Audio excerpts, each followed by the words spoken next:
But earlier we spoke about the effects of dredging in Nigeria and how it's affecting local communities. We'll be having a conversation in the next couple of minutes with the Commissioner of Environment for Delta State. But before that, we'll give you a background by showing you an interview or a press statement released by the Commissioner where he spoke about moves being taken by the state government, and then we'll come back to him to find out why is this important and why is this the chosen line of action. So let's watch this video.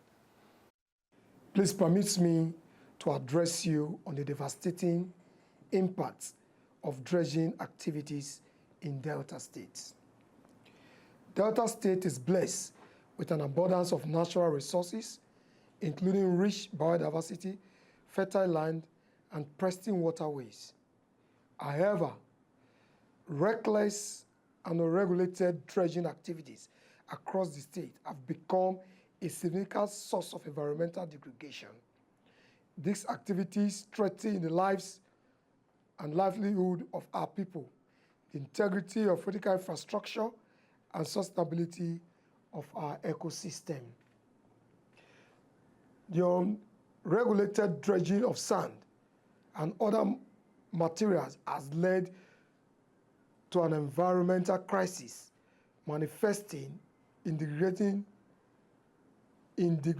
of water quality and increased turbidity, harm to aquatic life and destruction of natural habitats, increased flooding, large subsidence and erosion, health risks from contaminated dredge spoil, loss of fertile lands, and decreased property values, damage to critical infrastructure, including roads, bridges, resulting in costly maintenance.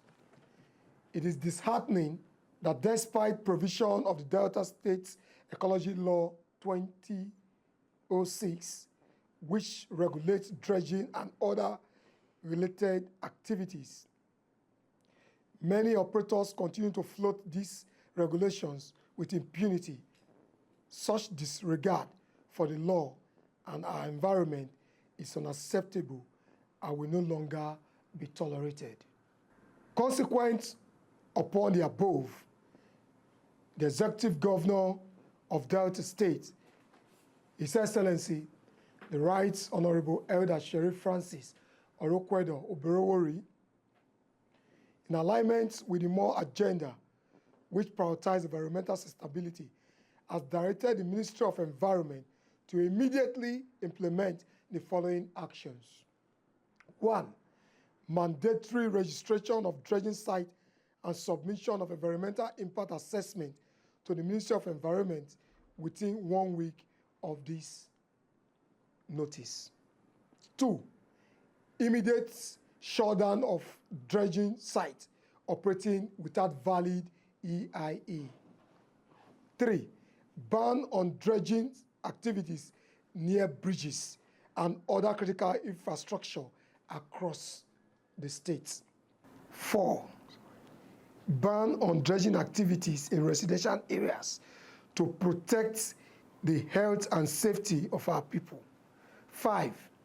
Ban on haulage of wet sand or sand transported without cover by tippers within Delta State. In view of this, the ministry has set up a special compliance monitoring team that will ensure the strict enforcement of this directive starting from Monday, the 13th of January 2025.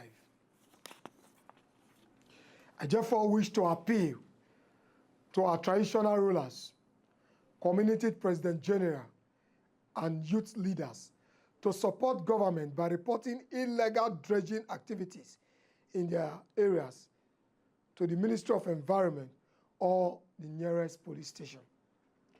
Your collaboration is crucial in safeguarding our environment for future generations, as our people are the first casualties of any environmental hazard resulting from these activities. I also urge dredging operators/owners to comply with this directive promptly, The government is not against legitimate business activities, but insists that all operations must be conducted responsibly and in compliance with the law guiding Delta State. Finally, I call on the Nigeria Police and other security agencies to assist in the effective implementation of these activities. This indiscriminate commercialization of dredged sand, whether from rivers, lake, swamp, or other water bodies, driven by inordinate ambition and greed, must be discouraged to protect the people and their environment. The people of Delta State deserve a clean, safe, and sustainable environment. The time to act is now, and I assure you that the administration of Governor Sheriff Oborowori will spare no effort in addressing this critical issue. Thank you, and God bless you. Thank you very much. So that was the press briefing which I saw, and it drew our attention, and so we did some research into this issue. Now, it's extremely important that we have such conversations because all over the world, people have been talking about the California fires, the LA fires, but we have our own problems here. And so currently, everybody in Nigeria is interested in real estate, in property development, without considering the impact and risks to people. So the people of Ekpan community, for instance, there's a developer who is building, and so now they're doing dredging. What this has now caused is that the bridge providing linkages for the community is now at the risk of collapsing. I've heard that electricity poles have been disconnected. People are now losing their property. And also there's the fact that when it starts raining with all this dredging, there's now erosion. And so we're causing bigger problems for ourselves. And so this is a topical issue. And this is just in one state. And we have other states and other places where this is going on. And so we, on the weekend, should decide it's extremely important that, yes, we've heard the press statement, but to also follow up for accountability. And so we have the Honorable Commissioner for Environment, Delta State, Ejiro Jammani. Good morning, Honorable Commissioner, Morning. and thanks for joining us. Happy New Year. Happy New Year. Good morning. Yeah. So, Honorable Commissioner, since you released this statement on the 13th, and we've been looking into it, any update on the environmental impact assessment, and are these developers also being called to book for these situations which the people of Delta State are experiencing at the moment? Okay, thank you very much. Since we released the broadcast, lots of the developers have come to my office to seek for the environmental impact assessment. But on my own, the governor of Delta State, His Excellency, the Right Honorable Elder Sheriff Oborowori, who is a promise keeper, during his electionary campaign period, he promised Delta that he will prioritize the sustainability of the environment. And governor, being a promise keeper, gave me the mandate to sustain the environment as he has promised Delta. Before the issuance of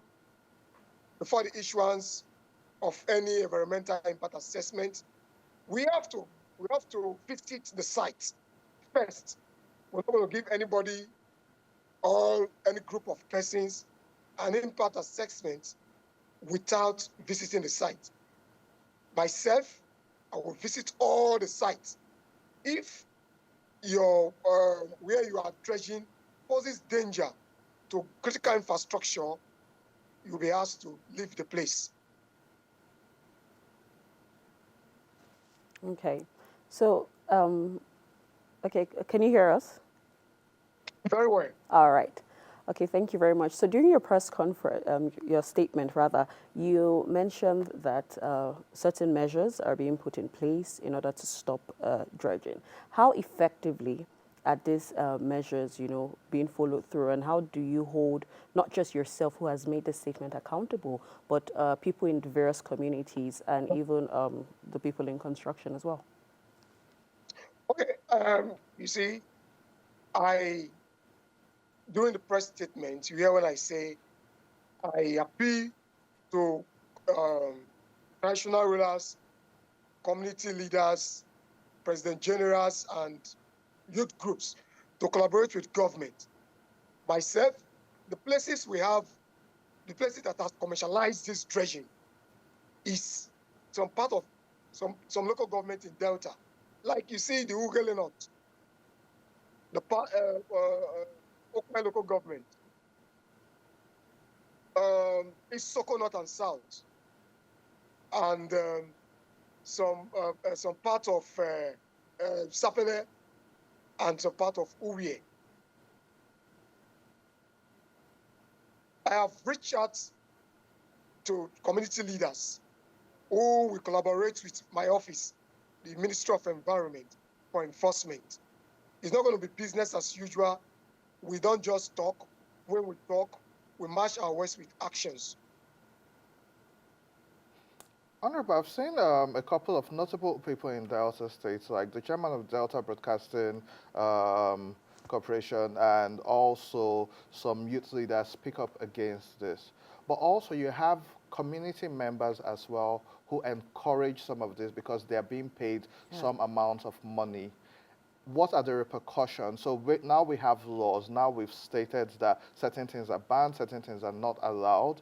What are the punitive measures or deterrents to those developers and those people who are causing this harm to the environment? What would be done? Yeah, the community, they are the major problem. They collect money from dredge owners, and they apportion space for them to put in their dredge machine to dredge to the detriment of deltas. And like I said, it's not going to be business as usual. We've reached out to them to make them understand that they are not the owners of those waterways and the creeks they claim they belongs to them, and they lease to people to the detriment of deltas. You see, to build bridge, it costs billions. To construct even up to 400 kilometers, 400 meters to 1 kilometers, it costs a lot. So we will not fold our hands to allow some persons, due to their greed, to destroy critical infrastructure. Some community leaders will lease someone's property. They will lease someone's property to a business owner. When you tell them that this place, I'm the owner of this place, they said the waterfront belongs to the community. The government owns all waterfronts and all creeks.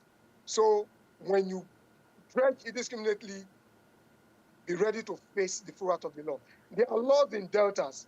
There are laws in Delta State, and who will make the laws work going forward. Once you are found wanting, you face the full wrath of the law. We have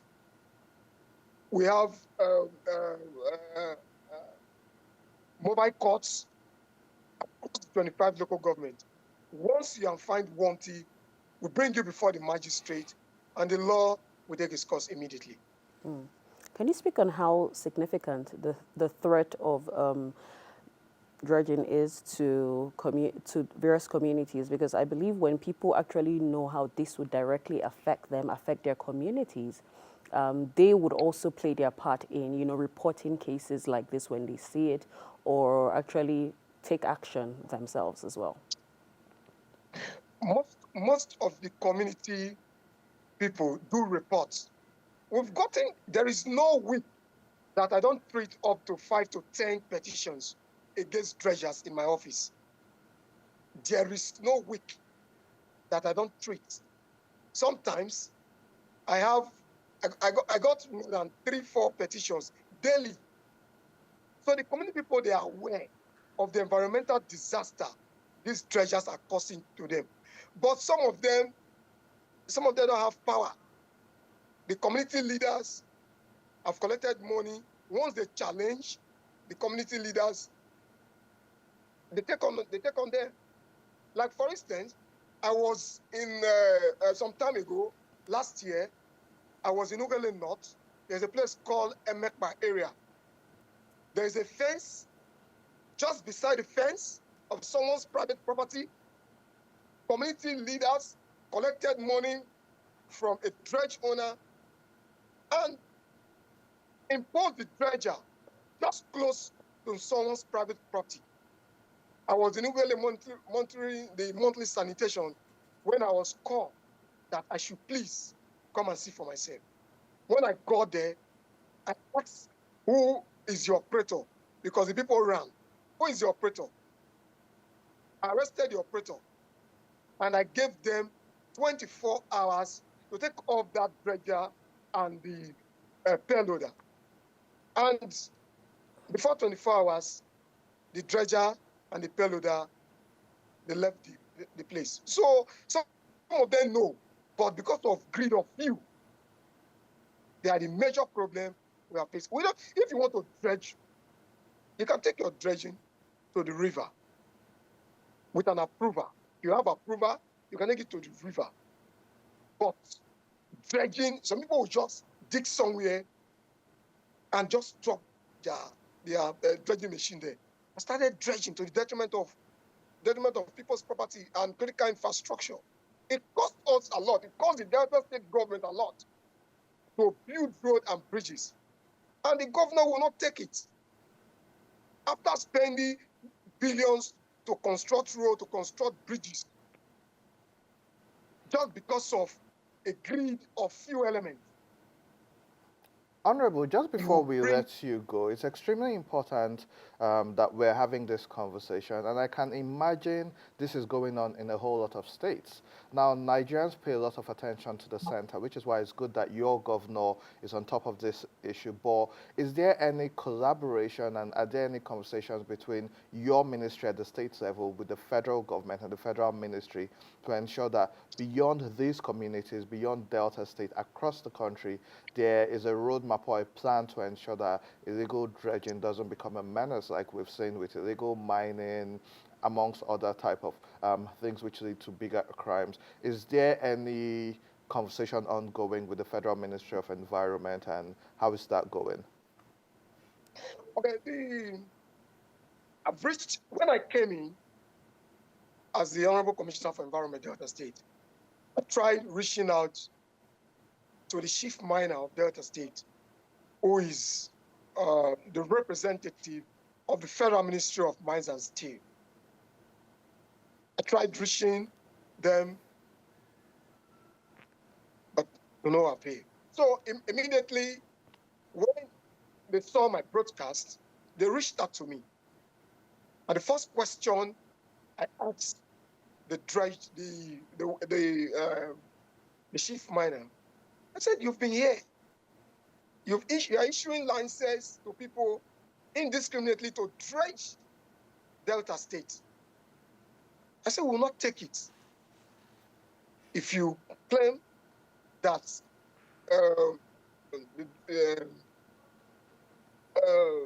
chap sand or the sand is in the exclusive list, we will not allow you to destroy the environment." The Constitution of Nigeria also gave the states the right to own the environment. I said initially that the governor of Delta State is a promise keeper. He promised to prioritize the sustainability of the environment. We will not tolerate you issuing mining license to people to dredge close to critical infrastructure. It's not going to happen. She agreed that, okay, Let's collaborate together and work together. We are not telling them not to do their business, but they should do their business responsibly. So myself and the chief miner, we have met, we've had our first meeting, and by next week, we'll be meeting again to finalize it. But before then, we've given them on the 13th, which is a Monday this week, for them who are dredging close to critical infrastructure, those who are dredging without environmental impact assessment, to stop dredging. Honorable Commissioner, I think that's a great place to leave it. We will continue to follow up on this matter, and we'll also be in touch with you to know any progress. The priority are people, the lives of people and their property, which is the duty of the government and the state to protect. So well done for what you're doing, but we need to ensure that there are deterrent measures and there is collaboration between the different ministries and also the state and federal government. We wish you all the best, and we will be in touch to ensure that there's actual action being taken on this. Thank you very much, Honorable Commissioner. Thank you. Thank you. God bless you. Hope to see you another time. Definitely. We'll take a quick break. When we return, more on The Weekend Show.